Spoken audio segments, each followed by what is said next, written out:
Hello and welcome to another episode of the Josh Carr Show. Today we will be giving an update on the 2024 election, talking a little bit more about the battle between Donald Trump and Joe Biden and where that shakes out, especially in the swing states, as well as we will be talking a little bit about the Maine shooting and what is going on in our culture about outrage surrounding tragedies and how people like to take these tragedies and use them for their political agenda.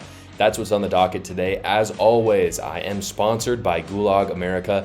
Gulag America is a patriotic apparel clothing brand. Again, you can get their stuff at gulagamerica.com. I've partnered with them because I love their clothing. Super high quality, fantastic. I'm going to actually put some up on the screen right now.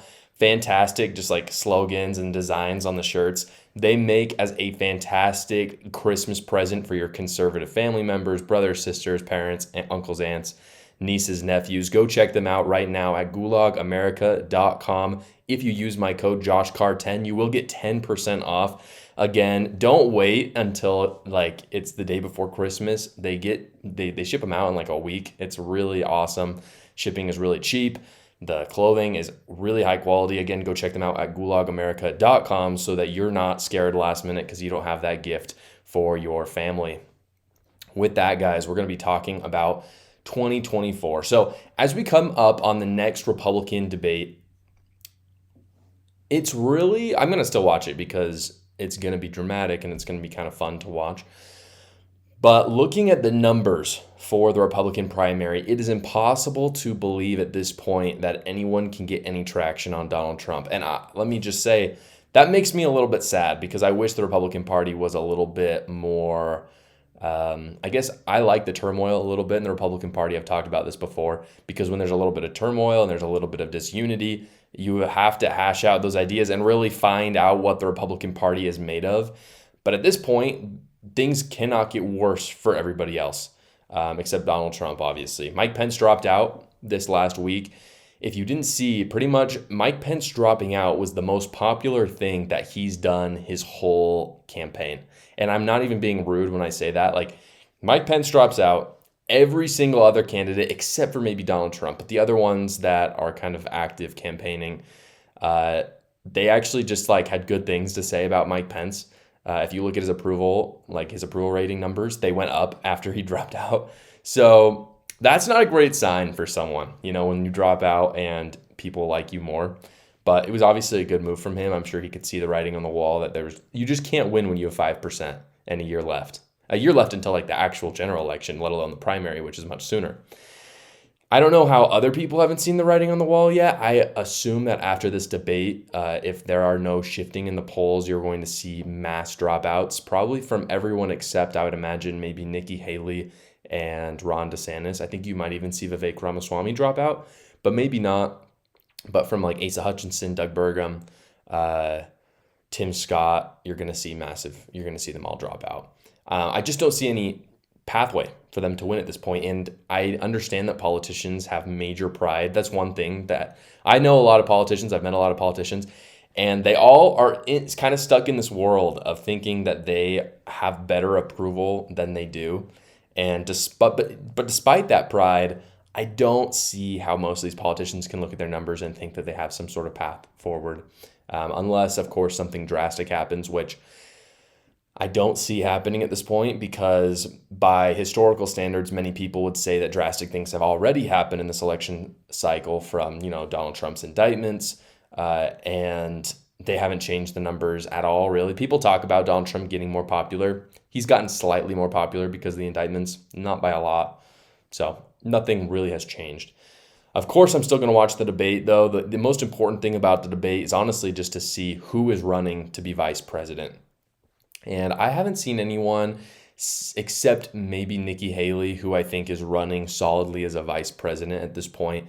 I think Donald Trump would choose Carrie Lake or other people who aren't even running against him at this point more than than someone who is like a Vivek Ramaswamy or obviously Ron DeSantis, who Trump spends half of his days making Instagram posts about DeSantis and how bad his campaign is anyway. So I just don't see them teaming up on that front. But I will watch the debate to see if there's anybody who's just kind of accepted, like kind of a shift between the second and third debate where you're seeing that this person has been like, okay, I clearly can't win, but maybe I could be VP. I think we might see a little bit of that, maybe from Tim Scott or Nikki Haley. So today, because I don't believe that any of the other candidates have any shot at winning, again, I'm not happy to say that, but I just think that's the reality. Today, we're going to be talking about things between Trump and Biden, and we're going to be talking a lot about the polling nationally, but more than nationally, we're going to be talking about the swing states because that's what matters. When you look at the polling, it's neck and neck at this point, and the national polling, that is, it's very neck and neck, but that's how it's been for a long time. Like you go back to 2016, in many ways it was neck and neck. Hillary Clinton was actually leading a lot of those polls. 2020 was very neck and neck. And so I think we need to take a step back and really think about what it means to win an election in the United States in 2024, which of course is going to come down to the swing states. It's talked about all the time, but in 2020, Trump lost by about 40,000 votes just between those swing states that he needed. And so the battle for those key races in like Pennsylvania and Wisconsin are very fierce right now. And I'm frankly aware of a lot more that Biden is doing in those swing states than Trump on the ground. So I'm going to break down 538 polls. 538, if you didn't know, is a company run by ABC News, and essentially all they do is take all these polls and they kind of average them out. And so I'm going to pull up this graphic right now. What you're looking at right now is polling nationally between Biden and Trump. And what you can see here is that Trump, in a decent amount of the most contemporary polls, is leading by a small factor, though there are some with Biden also leading. So you can see the most recent ones have Trump up, this one by 6 points, which is pretty significant, and one by 2. One thing that's important to point out about this one with 6 points, though, is that Biden, so this is not just a poll of just Biden and Trump. This also includes Robert F. Kennedy Jr. and Colonel West. And so this brings into, I'll talk about this in a second, but because this poll included them, it brings into play a really important factor, which is, will Kennedy and West make it to the general election? And if they do, that could have really insane consequences for perhaps either party. I'm not really sure which one yet. After that, you can see just between Biden and Trump, Trump's winning by 2, then Biden up by 1, Trump by 2, Biden up 1, 3, and 1. So it's basically dead even. Some have Trump winning, some have Biden winning. They're neck and neck. So as I said before, the people that have a large effect in this, though, is then West and Kennedy. So technically Democrats, there are other Democrats running against Biden, but for the purpose of this, all we really care about are the other parties, the independents, and I think West is running under the Green Party because the Democrats that are running, the polling is not in their favor. Like, people say that Biden is really unpopular on the Democrat side, and this is slightly true, but it's not as true as people would like to think. Democrats still, by and large, between the leaders and just the general membership, believe that Biden is their best shot to win Trump, and to beat Trump. And I actually don't think that that's a super illogical conclusion to come to when you consider the fact that he did beat Donald Trump in 2020. Yes, he's had a terrible track record, and that's something important, but Donald Trump has also had the same kind of bad track record in the eyes of the general public as Joe Biden has. And so I'm not sure it will swing as many votes as people are saying. So there's no sign of those other Democrats beating Joe Biden. That's just not going to happen. So it's not going to affect the general election unless they somehow begin running as independents. Then that could be a different story. But as of now, they're running as Democrats. The Democrat Party is not running a primary, so it's not really going to matter unless they go for an independent like Kennedy or West. So talking about West first. West is very interesting because he's running as the Green Party. So West is not going to be taking Republicans on his side. Like absolutely zero Republicans or conservative-leaning independents are going to vote for West. It's not going to happen because he is probably the most radical who is running right now, running with the Green Party. So essentially, throughout all polls, he's taking about 2 to 4% of the general voting, and all of that is coming from the liberal Democrat side. And so this is really fascinating when you look at the polling between Joe Biden and Trump, where the majority of the polls has Trump leading by about 2 to 4%. And so the question, and this is something that I think the Biden team is looking at very intently, which is West going to make it to the general election? Like, will he leave his name on the ballot knowing that he's going to lose? Because if he does, there's a good shot that Donald Trump wins, because West is going to take 2 to 4% of the liberal vote. But if he decides that he doesn't want to do that, and if Joe Biden's team convinces him not to, which I'm certain that they'll try to do that, then Trump might be in trouble again, and we're going to see this neck and neck race again. So West actually has a massive potential to screw over Joe Biden and make a win for Donald Trump if he stays in the race till the end. And honestly, from what I've seen, he kind of seems like a seriously prideful person, and I wouldn't be surprised if he goes all the way to the end. But I also can see Joe Biden making a deal with West, knowing that he will lose if West stays in the race, and you may see West in Joe Biden's cabinet or in some other powerful position in the future. Now moving on to Kennedy. He is basically getting about 14 to 20% of the vote right now, and that's quite a large range. I think just from the polls I've seen, I think the lower end is probably more accurate, like 14%. This is what 538 says, and I think that's more accurate. 14%, though, is quite large. And so it's not big enough to win. I don't think most people believe that Kennedy will win, but it's super unclear right now whether RFK Jr. is taking votes from Joe Biden or from Donald Trump. And this is what is so important. Look it up right now. Just look up. Is RFK Jr. taking more votes from Donald Trump and Joe Biden? You will see a plethora of news stories and analyses by both sides saying totally taking it from Donald Trump, and others who are saying totally from Joe Biden. And the reality is nobody has any clue as of now. And if he stays in the race longer, we may have better polling information on that. But as of now, it is super unclear. What is important, however, is not what it looks like, though, on the national scale, but in the swing states. So again, let's remember, Trump lost by 40,000 key votes only in the swing states. If RFK is very popular in those swing states and is taking from Trump or from Biden, that is what's going to matter. So you may see an article that says something. Basically, what I'm trying to get at here is you may see an article that says RFK Jr. is taking more Trump voters. And as a Trump voter or Republican, you think, dang, that's not good. That sucks. But if all of those voters are the Republicans in California, doesn't matter. It doesn't matter at all. All that matters is, where are those Republicans? Are those Republicans in New Hampshire, Georgia, Wisconsin, and Pennsylvania? Then you're in trouble. And so I think what you're going to see a lot from campaigns is they're going to be going to those swing states and asking people and finding out what side of these swing states is the RFK Jr. supporters leaving from. Because if they're leaving from their opposition, in many cases, they may actually support and pour money into RFK Jr. in those swing states, knowing that it will help their own campaign. I think that might be an interesting gambit that would pay off depending on the polling. So really quick, I want to go to 538. I want to go to the actual polling in those swing states, and I want to go through who is winning in them. And again, these are going to take the averages of today, or of yesterday, November 2nd. They're going to take the average of all the polling that was done that day and tell us who's winning. So just going down the line, and this is just giving people a little bit of an idea of who is winning right now. If you go to Arizona is our first swing state, not as much of a swing state. You have Joe Biden winning by about 3%.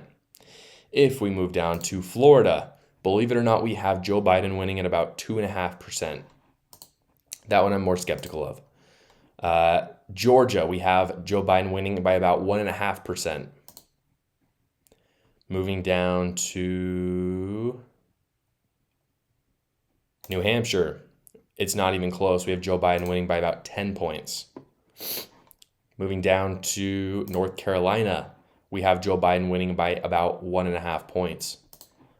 So far, Joe Biden is winning all the swing states according to the available data. And there's still a year left, so I'm not saying this is damning in any way. But I think it's important for people to understand where we're at. Pennsylvania, we have Joe Biden winning by about 4% right now.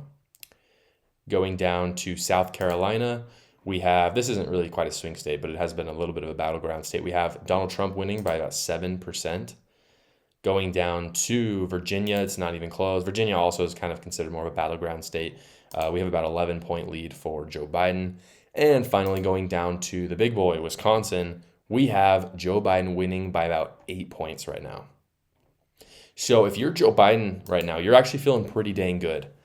And if you're Donald Trump, you are scared and you have work to do in the swing states. And this is what's misleading about the polling. A lot of Trump supporters I've seen recently online are talking about how well Donald Trump is doing in the national polling.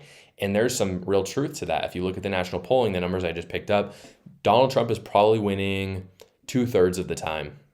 And usually by a factor about 3 or 4%, which almost takes him out of that margin of error threshold. So it's pretty clear by a national poll, Donald Trump's actually doing better, and we might see a little bit of a flip-flop where Donald Trump wins the majority of the votes, but loses the Electoral College, which is rare for Republicans. It's usually, if Republicans win, it's usually the opposite. I've heard a lot of people say, I want to kind of dispel this crap. I hear this a lot from people on the right, and it's really dangerous. Because of what happened in 2016 with the polling was off. People had Hillary Clinton winning. People are going to say that the polling is not legit for Donald Trump. The reason why I would caution against that is, what is legit then? Your personal anecdotal evidence? Forgive me if I trust 1,000 people being polled over what you've talked to your friends about. I think it's really arrogant as a supporter of a candidate to say that they're going to win just because of what you've been hearing. So if you want to come at me and say, no, the polling's not legit, fine. But what is more legit than that? Give me a better poll or give me better evidence that your candidate is going to win. And the reason why it doesn't even help is because, A, those polling institutions don't have any incentive to lie to you. They are not the ones, if anything, if a polling person says that Donald Trump is losing, that only makes the Donald Trump's campaign want to go harder there. So that only helps their campaign. So they have no incentive to do that. It also, as a supporter, if you're lying or kind of being wishful about your candidate, that doesn't help anyone either. You need actual hard work to win elections. You actually need strategies. You can't just wish that Donald Trump is going to win. You can't just wish that Joe Biden is going to win because you don't want Donald Trump to win, or because in your head it's unfathomable that someone would vote for the other side. Believe me, in my mind, it is unfathomable that someone would vote for Joe Biden. It makes no sense to me. No one can look at the last 3 years and think that they were better than the 4 years before that with Donald Trump. But unfortunately, it doesn't make sense to me, but it is what it is. We're fighting against, university indoctrination. We're fighting against celebrities, entertainment, the media. We're fighting against big pharma, big tech. And the reality is this is where we're at. And so to lie to yourself, not helpful. Not helpful in the slightest, and we won't win that way. Now, really quick before we move on to talking about gun control in the United States, I do want to put a little bit of a teaser in for 2 more sponsors that I have. Two Beards, which it's No Shave November, so it's kind of perfect. They provide beard oil and body care, as well as Smart Labels. Smart Labels is perfect. It helps you organize those decorations, those Christmas decorations that are coming up. I'm going to be talking about them on a future episode, but I want you to stay tuned for them. You're welcome to go check them out at their websites, twobeards.club and qrsmartlabels.com. Talking about guns really quick. So 1 week ago, a deranged killer came and killed 18 people in Maine. And you might be thinking, that was a week ago, Josh. Why are you talking about it now? And I'll tell you why. As the left always does when a deranged killer does this, by the way, he was found dead. He killed himself. As the left always does, they take to Twitter and to Facebook and YouTube in order to be the social justice warriors and show how righteous they are, that they think someone killing people is wrong. No one in America, let me just give this PSA to people on the left. No one in America thinks that gun violence is a good thing. And you're not special for posting on Twitter about how good you are for saying that we should get rid of guns. No one cares. It doesn't make you look better. It just makes you look like a jerk. And the reason why it makes you look like a jerk is because you're taking 18 people's lives and pushing your political agenda through this tragedy. I've always said this when it comes to these things, especially with bombings and with just large mass murders. I even felt this way with Israel. I waited a little while to get the details. Let's wait for the details to come out first. Let's let the families cope and deal with this tragedy before we start talking about the politics of it all. And we have to talk about the politics of it all. And that's not something I'm blind to, because when there's a tragedy, we don't want it to happen again. And that's perfectly reasonable. But as someone who has personally had tragedies in my life that's affected my family, It sucks when people start talking about the politics of it all and having it plastered on the news, because it makes it very impersonal. And to those people who lost their family members, it's very personal. And if you polled any one of those 18 people and you said, hey, or rather the families of the 18 people who died, and said, hey, do you think that guns should be outlawed? Those people are going to have wildly different opinions on the issue. All the families of the 18 people are not going to be like, yeah, ban the guns. They're going to feel differently about it. Why? Because they're individuals. And so I think we assume oftentimes that our political agenda fits in with the tragedy of someone else. So it's been a week since we've had those details, and I want to talk about some of the details surrounding the shooter and my take on what we can do to avoid these things. So we learned that the shooter basically thought there was a conspiracy against him. This is details that just came out through their investigation. The shooter essentially thought there was a conspiracy against him with some businesses nearby and even some members of his family to make him look like a pedophile. And again, not all the details are out, so it's a little bit of a wonder why that is. It's not super clear to us. But it is very clear that he did not have his mental faculties with him. For whatever reason, he thought there was a conspiracy, that people were out to get him. So he was in the Army Reserve, like many of these people are. They usually have military experience. Obviously, he had a lot of access to guns. And for a short period of time, he actually agreed to keep his guns in a safe with a code that he didn't know. And this was at the request of his brother and his father. And this was very wise. Obviously, they saw these signs. They saw the writing on the wall. Unfortunately, and we don't know right now if the brother and the father knew this, but this man had a key to the safe. There was a code and a key to get in. He had the key, not the code. So he kept the key. This was a mistake, obviously. He told people later that he was hearing voices, that he was planning violence. And instead of just getting rid of the safe of guns and taking away his ability to kill people in the same way, they did not tell people. And obviously, there were awful consequences to that. So what does this mean to me? What it means to me is that there's an epidemic of bad mental health. He literally said he was hearing voices. This is not a normal thing. This is not a normal person. There's an epidemic of bad health, especially for men in America, and it has to be taken care of.